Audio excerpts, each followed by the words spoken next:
Kalaboso ang isang lalaking tinangka umano magnakaw ng motorsiklo ng pulis. Kulungan din ang binagsakan ng itinuturong illegal recruiter matapos isumbong ng kanyang mga nabiktima. Narito ang unang ronda ni Mab Gonzales.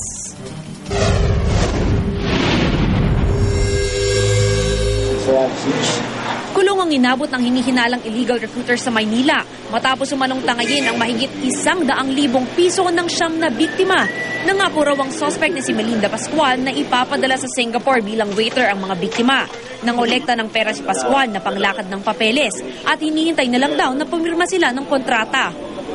Binigyan kami ng pipil-apan na kwan. Akala namin yung kwan na yon, yung kontrata na sinasabi niya. Tapos nung binigay sa amin yung papel, application pa lang, yung bay data, doon na kami nag-react na kwan. Sinabi namin, bakit ganito?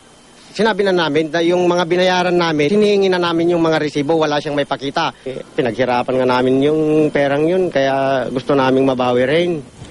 Marami pa raw ibang nabiktima si Pascual, ngunit karamihan taga-probinsya. Depensa naman ng sospek, wala siyang ipinangakong trabaho sa mga aplikante at may isa pa raw siyang kasamahan na nagtakbo ng pera at kasalukuyang nagtatago. Wala po akong pinangako na magpipirmahan po ng kontrata. Gagawin ko po ng paraan, sir, para maibalik yung nila kahit hindi po ako yung talagang naghawak ng pera nila. Posibleng maharap si Pascual sa reklamong estafa.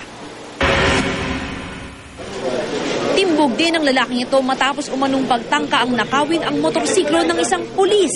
Nakaparada sa labas ng isang kainan sa Tayuman ang motorsiklo ni SPO1 Ronnie Bartolo nang pagdiskirahan ito ng suspect na si Jeffrey Perrocho mag-aalas 6 kahapon.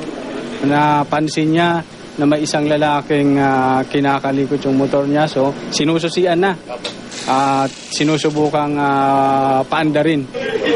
Sinita ng biktima ang suspect at agad nahuli ng mga security guard sa kainan. May dalang helmet si Perrocho para di mapagkamalang nakaw ang motor. May kasama pang iba-ibang klase ng susi para sa motorsiklo. Baka sakalin na lang yung susi rin na dala ko. Ano ba yung mga susi nila mo? Susi lang yung dalawa napulot. Yung isa napulot ko lang, yung dalawa nahingi ko lang. Yung dalawa dati naming motor na luma. Binibenta niya ang mga piraso ng motorsiklo ng mura para mabilis ma-dispose. Nahaharap siya ngayon sa kasong carnapping. Para sa unang balita, Mab Gonzales reporting.